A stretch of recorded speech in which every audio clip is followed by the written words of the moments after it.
ನಮಸ್ತೆ, ಎಲ್ಲರಿಗೂ ಆವಿಷ್ಕಾರಕ್ಕೆ ಸ್ವಾಗತ. ನಾವು ಸಾಮಾನ್ಯವಾಗಿ ಒಬ್ಬಟ್ಟಿನ ಕಣಕ ತಯಾರಿಸಿ ಅಕ್ಕಿ ಹಿಟ್ಟಿನ ಹೂರಣ ತುಂಬಿ ಬಿಳಿ ಹೋಳಿಗೆ ಅಂತ ಮಾಡ್ತೀವಿ. ಅದೇ ಥರ ನಾನಿವತ್ತು ರಾಗಿ ಹಿಟ್ಟಿನ ಹೂರಣ ತುಂಬಿ ರಾಗಿ ಹೋಳಿಗೆ ಮಾಡಿದ್ದೀನಿ. ಜೊತೆಗೆ ಕಾಂಬಿನೇಷನ್ ಆಗಿ ಈರುಳ್ಳಿ ಚಟ್ನಿ ಮಾಡಿದ್ದೀನಿ. ಈರುಳ್ಳಿ ಚಟ್ನಿ ಮಾಡೋದನ್ನು ನಾನಿವತ್ತು ತೋರಿಸಿಲ್ಲ. ನನ್ನ ಹಿಂದಿನ ವಿಡಿಯೋಗಳಲ್ಲಿ ಈರುಳ್ಳಿ ಚಟ್ನಿ ಮಾಡಿದ್ದೆ, ಅದರ ಲಿಂಕ್ನ ಡಿಸ್ಕ್ರಿಪ್ಷನ್ ಬಾಕ್ಸಲ್ಲಿ ಶೇರ್ ಮಾಡಿರ್ತೀನಿ. ಬೇಕು ಅಂತ ಅಂದರೆ ದಯವಿಟ್ಟು ಚೆಕ್ ಮಾಡ್ಕೊಳ್ಳಿ. ಈಗ ರಾಗಿ ಹೋಳಿಗೆ ಮಾಡೋ ವಿಧಾನನ ನೋಡೋಣ.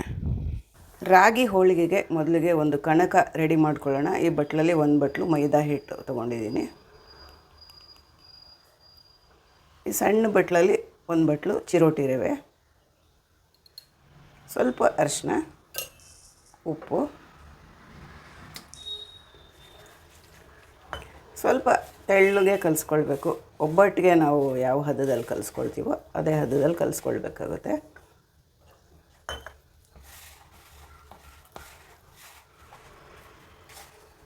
ಇನ್ನು ಸ್ವಲ್ಪ ನೀರು ಹಿಡಿಯುತ್ತೆ. ಸ್ವಲ್ಪನೇ ನೋಡಿಕೊಂಡು ನೀರು ಹಾಕ್ಕೊಂಡು ಕಲಿಸ್ತಾ ಹೋಗಬೇಕು. ಒಟ್ಟಿಗೆ ನೀರು ಹಾಕ್ಕೊಳಕ್ಕೆ ಹೋಗ್ಬಾರ್ದು.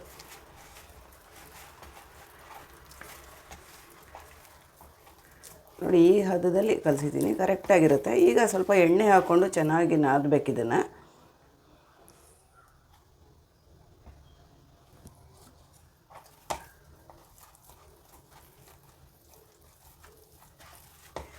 ಎಣ್ಣೆ ತುಂಬ ಹಿಡಿಸುತ್ತೆ ಇದಕ್ಕೆ. ಎಣ್ಣೆ ಹಾಕಿದಷ್ಟು ಹೋಳಿಗೆ ಸಾಫ್ಟಾಗಿ ಚೆನ್ನಾಗಿ ಬರುತ್ತೆ. ಈಗ ಇನ್ನು ಸ್ವಲ್ಪ ಎಣ್ಣೆ ಹಾಕ್ಕೊಳ್ತೀನಿ.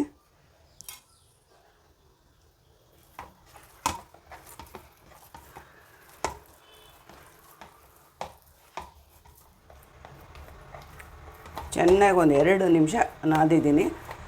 ಈಗ ಇದನ್ನು 1 ಅವರ್ ಮಿನಿಮಮ್ ನೆನೆಸ್ಬೇಕು. ಮುಚ್ಚಿಟ್ಬಿಟ್ಟು 1 ಅವರ್ ನೆನೆಯೋದಕ್ಕೆ ಬಿಡೋಣ. ಈಗ ಒಂದು ಪಾತ್ರೆಯಲ್ಲಿ ಈ ಬಟ್ಲಲ್ಲಿ 1 ಬಟ್ಲಷ್ಟು ನೀರು ಹಾಕಿದ್ದೀನಿ. 1 ಬಟ್ಲಷ್ಟು ರಾಗಿ ಹಿಟ್ಟು ತೊಗೊಂಡಿದ್ದೀನಿ. ಹಾಗಾಗಿ 1 ರಾಗಿ ಹಿಟ್ಟಿಗೆ 1 ನೀರು ಅಷ್ಟು ಸಾಕು, ಸರಿಗೆ ಬರುತ್ತೆ. ಉಪ್ಪು, 1 ಸ್ಪೂನ್ ಎಣ್ಣೆ ತುಪ್ಪ ಯಾವುದಾದ್ರೂ ಹಾಕ್ಕೊಳ್ಬೋದು.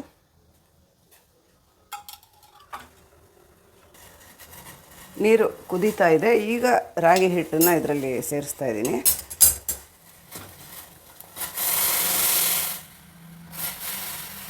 ಒಂದು 2 ನಿಮಿಷ ಕುದಿಸ್ಬೇಕು ಹಿಟ್ಟು ಹಾಕಿದ್ಮೇಲೆ.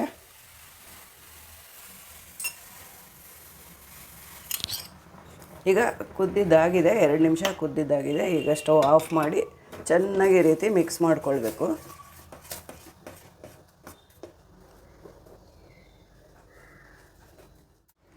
ನೋಡಿ, ಈಗ ಹೊಂದಿಸಿದ್ದಾಯಿತು. ಇದೀಗ ತಣ್ಣಗಾಗಕ್ಕೆ ಬಿಡೋಣ. ಮೊದಲಿಗೆ ರಾಗಿ ಹಿಟ್ಟಿನ ಮಿಶ್ರಣನ ಒಂದು ತಟ್ಟೆನಲ್ಲಿ ಹಾಕಿ ಹಾಕಿದ್ದೆ. ಈಗ ಕಂಪ್ಲೀಟಾಗಿ ತಣ್ಣಗಾಗಿದೆ. ಇದನ್ನು ಸ್ವಲ್ಪ ಒದ್ದೆ ಕೈ ಮಾಡಿಕೊಂಡು ಚೆನ್ನಾಗಿ ಮಿದ್ಬಿಟ್ಟು ಹೊಂದಿಸ್ತೀನಿ. ಚೆನ್ನಾಗಿ ನಾದಬೇಕು, ಮೃದುವಾಗಿ ಬರುತ್ತೆ ಹೋಳಿಗೆ ಚೆನ್ನಾಗಿ ನಾದದಷ್ಟು. ಇದು ತುಂಬ ಹಾರ್ಡಾಗಿರಬಾರ್ದು, ಯಾಕೆಂದರೆ ನಾವು ಇದನ್ನು ಕಣಕದಲ್ಲಿ ಇಟ್ಬಿಟ್ಟು ಒಬ್ಬಟ್ಟು ಥರ ತಟ್ತೀವಲ್ವ, ಹಾಗಾಗಿ ಮೃದುವಾಗಿ ತಟ್ಟೋದಕ್ಕೆ ಬರಬೇಕು. ಈಗ ಮಾಡ್ಕೊಂಡಿರೋ ಹದ ಕರೆಕ್ಟಾಗಿದೆ. 1 ಕಪ್ಪು ನೀರಿಗೆ 1 ಕಪ್ ರಾಗಿ ಹಿಟ್ಟು ಹಾಕಿದ್ರೆ ಹದ ಕರೆಕ್ಟಾಗಿ ಬರುತ್ತೆ.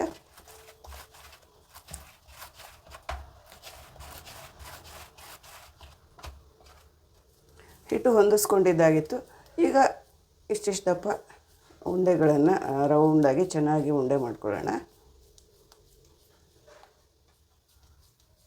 ಉಂಡೆ ಎಲ್ಲ ಮಾಡ್ಕೊಂಡಿದ್ದಾಯಿತು. ಈ ಸೈಜಲ್ಲಿ ಈ ಥರ ಗುಂಡಂಗೆ ಮಾಡ್ಕೊಂಡಿದ್ದೀನಿ. ಈಗ ಒಬ್ಬಟ್ಟು ತಟ್ಕೊಳ್ಳೋಣ.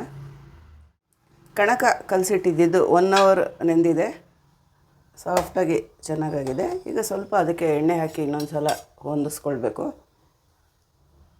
ಒಬ್ಬಟ್ಟು ತಟ್ಟೋದಕ್ಕೆ ಮೊದಲು ಇನ್ನೊಂದು ಸಲ ಸ್ವಲ್ಪ ಹೊಂದಿಸ್ಕೊಳ್ಬೇಕು. ನಾವು ಬೇಳೆ ಒಬ್ಬಟ್ಟೆಲ್ಲ ಇದೇ ಪ್ರೊಸೀಜರ್ ಬಳಸಿನೇ ಮಾಡ್ತೀವಲ್ವ, ಅದೇ ಥರ ಇದನ್ನು ಮಾಡ್ಕೊಂಡು ಹೋಗಬೇಕು. ನೋಡಿ, ಎಷ್ಟು ಸ್ಮೂತಾಗಿ ಚೆನ್ನಾಗಿ ಬಂದಿದೆ. ಈಗ ಒಬ್ಬಟ್ಟಿಗೆ ಇಷ್ಟು ಕಣಕ ತಗೊಳ್ತೀನಿ ನಾನು. ಕೈಗೆ ಸ್ವಲ್ಪ ಎಣ್ಣೆ ಹಚ್ಕೊಂಡು ಈ ಥರ ಮಾಡ್ಕೊಳ್ಬೇಕು.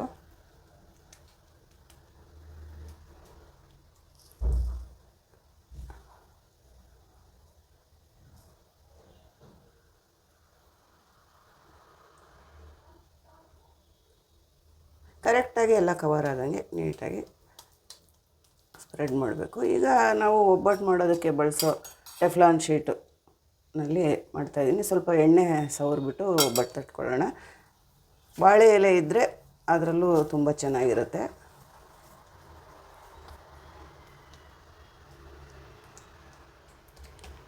ಲಟ್ಟಿಸ್ಕೊಳ್ಳಬಹುದು, ತಟ್ಟಬಹುದು. ನಾವು ಲಟ್ಟಣಿಗೆ ಸ್ವಲ್ಪ ಎಣ್ಣೆ ಹಚ್ಬಿಟ್ಟು ಲಟ್ಟಿಸ್ಕೊಂಡ್ರೂ ಚೆನ್ನಾಗಿ ಬರುತ್ತೆ. ಇದು ಫಿನಿಶ್ ಆದಮೇಲೆ ಒಳ್ಳೆ ಕಾಯಿ ಹೋಳಿಗೆ ಥರ ಕಾಣಿಸುತ್ತೆ. ಯುಗಾದಿ ಹಬ್ಬದ ದಿವಸ ಬೇಳೆ ಹೋಳಿಗೆ ಜೊತೆ ಈ ಥರ ರಾಗಿ ಹೋಳಿಗೆನೂ ಮಾಡಿಕೊಂಡು ಎಂಜಾಯ್ ಮಾಡ್ಬೋದು. ಖಾರಕ್ಕೆ ಇದಾಗುತ್ತೆ.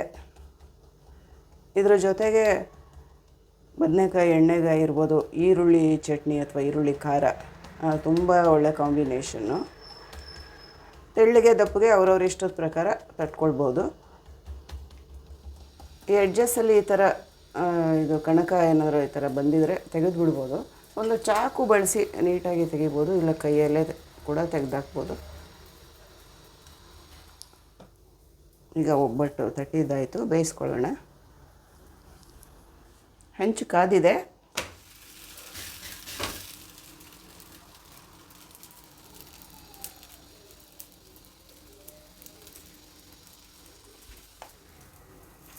ಈಗ ತಿರುವಾಕೋಣ. ಬೇಕಾದರೆ ಎಣ್ಣೆ ಹಚ್ಬಿಟ್ಟು ತಿರುವು ಹಾಕ್ಬೋದು.